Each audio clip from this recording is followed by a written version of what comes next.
Good morning students. आप सभी का गवर्नमेंट कॉलेज सूरतगढ़ की BSc third year numerical analysis की क्लास में हार्दिक स्वागत है। जैसा आपने जानते हैं कि गत क्लास में हमने न्यूमेरिकल इंटीग्रेशन को पूरा किया था। आज हम नया चैप्टर शुरू कर रहे हैं, numerical solutions of algebraic and transcendental equations, बीजीय और अबीजीय समीकरणों के संख्यात्मक हल। तो सबसे पहले मैं आपको यहाँ पर ये बताना चाहूँगा कि अलजेब्रिक एंड ट्रांसेंडेंटल इक्वेशन क्या होती है, कि बीजीय और अबीजीय समीकरण कौन सी होती है। तो मान लीजिए कोई समीकरण f(x) = 0 दे रखी है, तो f(x) = 0 समीकरण जो है इसे हम बीजीय समीकरण कहते हैं यदि f(x) एक बहुपद हो। यानी कि f(x) को अगर आप एक बहुपद यानी कि a0 + a1x + a2x² + an x⁴n के रूप में व्यक्त करते हैं, तो जो समीकरण एक है f(x) = 0 उसे हम कहते हैं कि वह एक अलजेब्रिक या बीजीय समीकरण है। और यदि f(x) में लघुगणक फंक्शन, चरघातांक,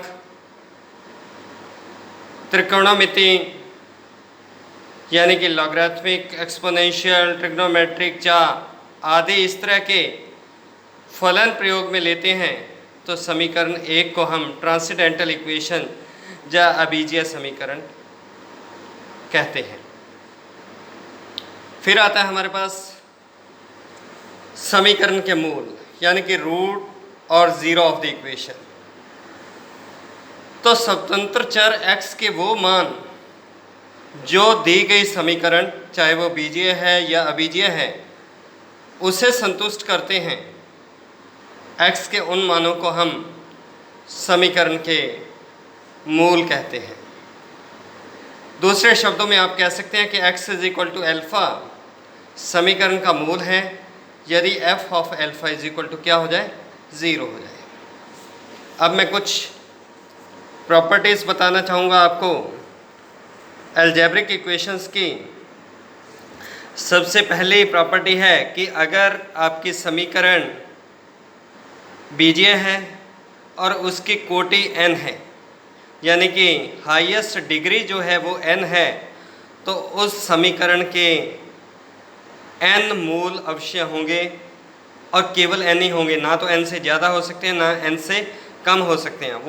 ये हो सकता है कि वो सारे मान एक समान आ जाएं, उसमें कुछ मान समान हों, कुछ असमान हों, लेकिन कुल मूलों की संख्या समीकरण की घात के समान रहती है।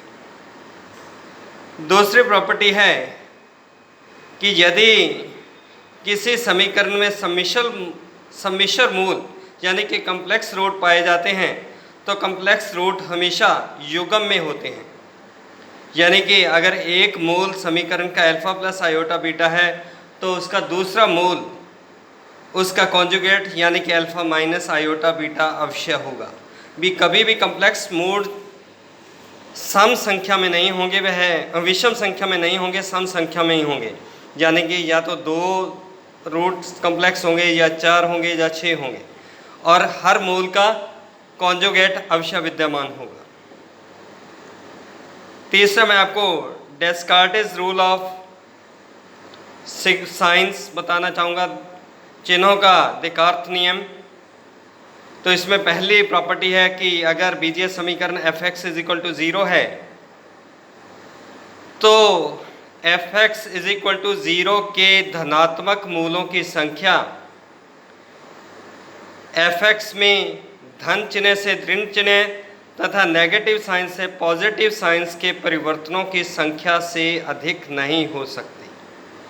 कि हर पद का पहले जो साइन है उसके बाद उससे नेक्स्ट जो पद है उसका साइन, तो positive to negative, negative to positive, positive to negative, इस तरीके से जो भी होगा उसमें जितने चिन्हों में परिवर्तनों की संख्या आएगी, पॉजिटिव रूट्स की संख्या मैक्सिमम उसके समान हो सकती है। मैंने एक एग्जांपल लिखी है कि मान लीजिए x cube minus 5x² minus 4x plus 7 is equal to 0 हमारे बीजीय समीकरण है। पहला पद एक्स क्यूब पॉजिटिव, दूसरा पद माइनस 5x², तीसरा पद माइनस 4x, चौथा पद प्लस 7। तो पहले पद से पहले प्लस, दूसरे से पहले माइनस, तीसरा माइनस, चौथा प्लस। तो पहले और दूसरे पद के बीच में परिवर्तन की संख्या 1 है, फिर तीसरे और चौथे के बीच में नेगेटिव टू पॉजिटिव 1 है। तो ये जो समीकरण है इसके अधिकतम धनात्मक मूलों की संख्या 2 या 2 से कम होगी, यानी कि maximum number of positive roots जो इसके हो सकते हैं वो 2 हो सकते हैं। इसी प्रकार से समीकरण f(x) इज इक्वल टू 0 में ऋणात्मक मूलों की संख्या f ऑफ माइनस एक्स में चिन्हों के परिवर्तनों की संख्या से अधिक नहीं हो सकती। यानी कि जैसे f(x) is equal to x4 minus 3x³ minus 2x² plus 5x plus 4 is equal to 0। तो अपने क्या करना है, सबसे पहले x के जगह माइनस एक्स से रिप्लेस करना है, f ऑफ माइनस एक्स, और x की जगह माइनस एक्स रखेंगे, माइनस एक्स की पावर 4 क्या हो जाएगा, प्लस एक्स की 4।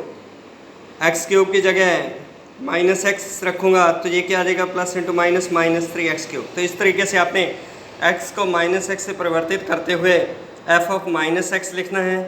फिर इसके सक्सेसिव टर्म्स में चिन्हों में परिवर्तनों की संख्या को ज्ञात करना है। तो यहाँ पर कितने परिवर्तनों की संख्या 2 है f ऑफ माइनस एक्स में।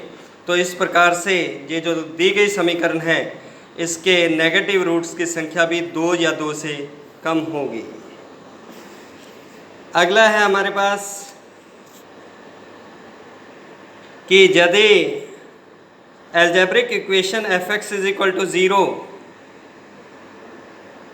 में x के दो वास्तविक मान a तथा b प्रतिस्थापित करते हैं, यानी कि x is equal to a और x is equal to b लिखकर f a और f b का मान ज्ञात करते हैं। a और b रियल नंबर्स हैं और f a into f b अगर नेगेटिव आ जाता है तो समीकरण f(x) इज इक्वल टू 0 का कम से कम एक या फिर odd number of real roots a और b के मध्य में स्थित होंगे, यानी कि उसका कम से कम एक मूल a से बड़ा और b से छोटा होगा, या फिर 3 होंगे या 5 होंगे, इस प्रकार से जो a और b के मध्य लाई करेंगे। इसी प्रकार से यदि a और b फिर से वास्तविक संख्याएं हैं, f a into f b greater than 0 आ जाता है तो समीकरण f(x) इज इक्वल टू 0 के या तो वास्तविक मूल होंगे ही नहीं, यानी कि एक भी मूल वास्तविक नहीं होगा, या फिर इवन नंबर ऑफ वास्तविक मूल a तथा b के मध्य स्थित होंगे, यानी कि a और b के बीच में अगर f a into f b positive आ जाता है तो even number of roots 2, 4, 6 a और b के मध्य में स्थित हो सकते हैं, या फिर एक भी नहीं होगा। लास्ट प्रॉपर्टी है हमारी कि यदि समीकरण की कोटि विषम है, यानी कि जो डिग्री है वो ऑड है, तो विषम कोटि वाले समीकरण का कम से कम एक मूल वास्तविक अवश्य होता है। तो फिर से मैं रिपीट कर रहा हूँ कि अगर किसी समीकरण f(x) इज इक्वल टू 0 की डिग्री ऑड है तो उसका कम से कम एक मूल रियल अवश्य होगा, और अगर समीकरण f(x) इज इक्वल टू 0 की डिग्री इवन है तो और उसके अंतिम दो पद नेगेटिव साइन के हों तो उसके कम से कम 2 वास्तविक मूल अवश्य होंगे, जिनमें से एक पॉजिटिव होगा और दूसरा नेगेटिव होगा। तो मैं फिर कह रहा हूँ कि अगर तो कोटि है ऑड तो उसका कम से कम एक मूल अवश्य रियल होगा, और अगर कोटि है उसकी इवन, लेकिन इसके साथ मैं दूसरी कंडीशन लगा रहा हूँ कि जो अंतिम 2 पद होंगे कैसे भी हों, अंतिम 2 पद जो होंगे अगर वह नेगेटिव साइन के हैं तो उसके 2 मूल अवश्य पॉजिटिव वास्तविक होंगे, जिसमें से एक रियल वैल्यू पॉजिटिव होगी और दूसरी रियल वैल्यू नेगेटिव होगी। तो आज बस इतना ही। अगले चैप्टर में हम इन मूलों को ज्ञात करने की अलग अलग विधियां का अध्ययन करेंगे। धन्यवाद।